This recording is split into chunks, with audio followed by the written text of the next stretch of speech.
Para llevar una alimentación saludable te sugerimos priorizar alimentos nutritivos, incluir frutas, verduras, granos integrales y proteínas magras en tu dieta, controlar las porciones, aprender a identificar el tamaño de las porciones y evitar comer en exceso, limitar alimentos procesados y bebidas azucaradas. Estos suelen ser altos en calorías y bajos en valor nutricional. Preparar tus comidas.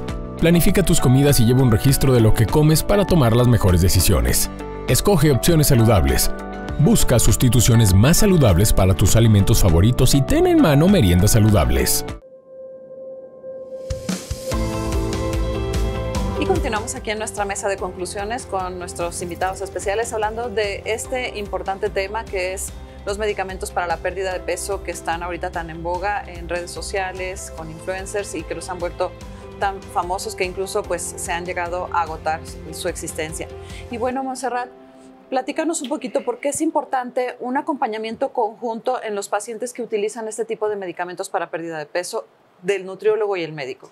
Justamente como hablábamos, el médico siempre va a ser el que prescriba y ajuste la dosis de estos medicamentos, pero el papel del nutriólogo siempre va a ser acompañarlo con un adecuado plan de alimentación para que el paciente sepa, sí, mi apetito va a estar reducido, pero qué entonces sí puedo comer, cómo lo voy a ajustar y que no tenga deficiencias, sobre todo en cuanto a su alimentación, que no tenga pérdidas de masa muscular y que lleve un monitoreo adecuado del mismo. Ricardo, creo que esa parte valiosa que como investigador médico has realizado ya en años, la traducción de lo que has podido ver en cuanto a pacientes de las características clínicas que nos toca ver en la consulta, pacientes con falla renal y de alguna manera qué impacto ha demostrado y qué sinergia puede tener en el paciente como beneficio clínico y en qué pacientes mayormente has visto un resultado satisfactorio. Hablando de la prescripción bien realizada, hablando no de algo que la gente esté viviendo sin una vigilancia médica, ya en un protocolo en el que tú haces un proceso de selección que se considera médicamente con criterios, le llamamos de inclusión, que es qué paciente que no ponga en riesgo su seguridad y su vida. Bien. Obviamente sabemos que la enfermedad renal impacta y las causas de mortalidad es el riesgo cardiovascular.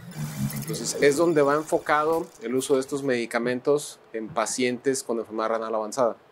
A disminuir el peso, a disminuir el riesgo de complicaciones cardiovasculares y con ello nos lleve a una mejor sobrevida y calidad de vida del paciente.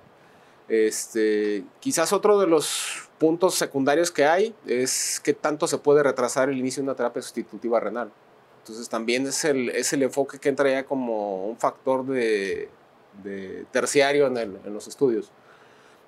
Actualmente estamos llevando un protocolo de investigación en el cual estamos enrolando pacientes con función renal en 60 mililitros minuto hasta 20 mililitros minuto, que tengan cierto grado de albuminuria, o sea, que tienen proteínas en la orina, que tengan un peso o un índice de masa corporal mayor a 27 y no necesariamente tienen que ser diabéticos.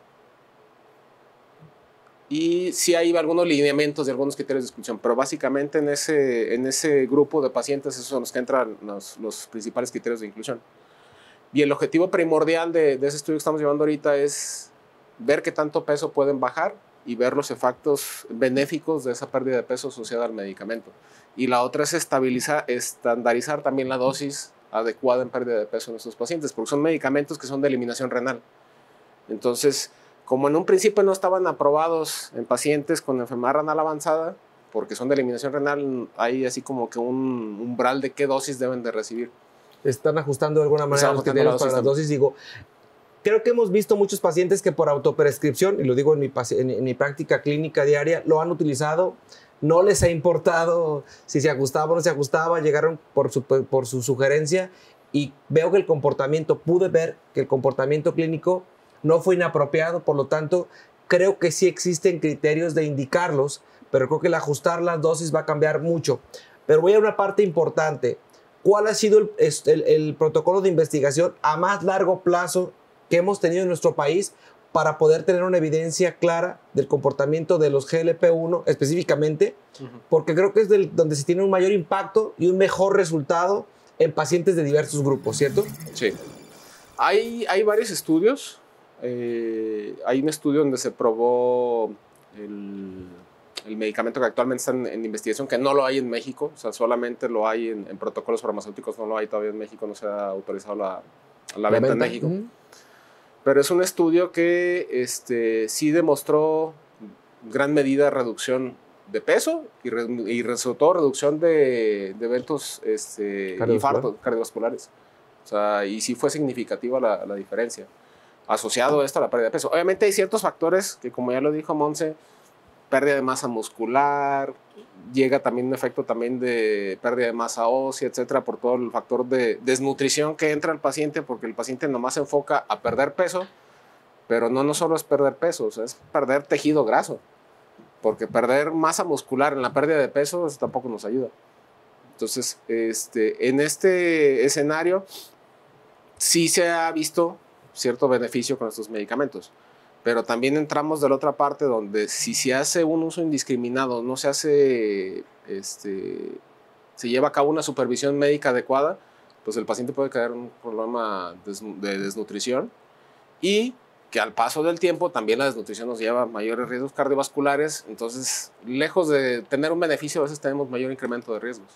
Y hablar de algo que creo que la sociedad médica todavía no tiene una evidencia muy clara sobre el comportamiento e interacciones farmacológicas con otros medicamentos. Sí. Es algo en lo que yo me eché un clavado en la llegada de algunas marcas y empecé a ver el comportamiento porque me empecé a encontrar con efectos secundarios con suplementos y con medicamentos. Sí, y no hay mucho descrito todavía en la literatura. De hecho, la contraindicación es, por ejemplo, si en pacientes vas a utilizar GLP-1, tienes que quitar los medicamentos que son DPP-4, que son medicamentos también para el tratamiento de la diabetes. ¿Por qué? Porque estos dos medicamentos tienen cierto efecto como de... incrementan los efectos secundarios a nivel gástrico. Potencializan, ¿no? Pero también tienen cierto efecto de competencia. Entonces, se compiten en receptores y baja el efecto de ambos medicamentos. Entonces, estos medicamentos también hay que dejarlos de usar si vas a utilizar GLP-1. Y el tema es que de repente hay grupos de pacientes que están haciendo una combinación de fármacos sin una vigilancia médica y creo que los efectos secundarios con los que el paciente llega, como es la náusea y la falta de masa muscular, se está dando en ese tipo de pacientes de una manera brusca y la desnutrición con la que nos hemos visto, por lo menos con pacientes que me encontré con un cierto grado de daño renal que se metieron al mundo de este tipo de grupo de farmacológico, tuvieron una desnutrición muy severa y estamos haciendo ya un seguimiento densométrico, estamos monitoreando con densitometría ósea y vemos que esos pacientes también tienen una significativa pérdida de la masa ósea cuando no son vigilados y suplementados médicamente. Sí, así es. La alternativa nutricional es ahí, Monse, donde creo que es importante que el paciente no se autoprescriba, ¿cierto? Sí, eso va a ser muy importante. Número uno, que tengan la prescripción médica y que también acudan a su nutriólogo para que haga el ajuste necesario que deben de tener en su alimentación y que en caso de ser necesario también se suplemente.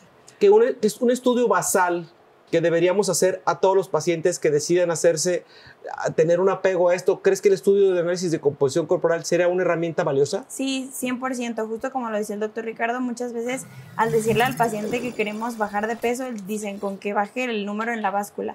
Pero realmente lo que queremos hacer es modificar la composición corporal y verificar que realmente sea el tejido graso el que se está perdiendo. Y eso sería excelente para evaluar a un paciente que está sometido a este tratamiento. Ricardo, ¿y si un paciente decide así de forma abrupta y súbita por efectos secundarios suspender el medicamento, pasa algo? Porque yo sé que lo van haciendo dosis incrementado parcialmente. De hecho, la dosis de incremento es en todos los medicamentos de este tipo y es para ir adaptando la tolerancia al medicamento. Porque las dosis iniciales, por ejemplo, en semaglutida, que se empieza con 2.5 miligramos o 0.5 miligramos inyectado, son dosis tan bajitas que realmente no va a tener un impacto en el efecto metabólico, exactamente. Entonces, a veces sí hay dosis que, por ejemplo, ahorita la dosis más alta de semaglutida es 2.4 miligramos, pero se ha visto con pacientes que están con 1.8 a la semana, se ve el beneficio real deseado y no necesita subirlo a la dosis de 2.4. Habrá pacientes que llegan a dosis de 2.4 y aún así no logramos la pérdida de peso que esperamos o el objetivo que tenemos. Entonces es donde entra el siguiente plano, que es otro medicamento que ya trae dos bloqueos de receptores, y donde en algún futuro va a entrar el otro medicamento que estamos ahorita en estudio, que es de 3 receptores. Entonces, el tener 3 mecanismos de vía de señalización del medicamento, pues nos va a lograr mayor impacto de lograr las metas de pérdida de peso. Pero sí, también la otra que le está apostando la industria farmacéutica, pues es incrementando las dos, incrementando. Pero de acuerdo a la tolerancia. Exactamente la tolerancia. Aspectos importantes que usted que nos ve en casita debe de considerar y aspectos clínicos que tenemos que manejar y vigilar. A los dos, muchas gracias por ser parte de este programa y obviamente usted que nos ve en casita, hágalo con responsabilidad y hágalo con los profesionales. Vamos a ir a la sección de glosario con Lalo y con Javier. ¿Se quedan? Sí. Continuamos con Torre Médica. Continuamos.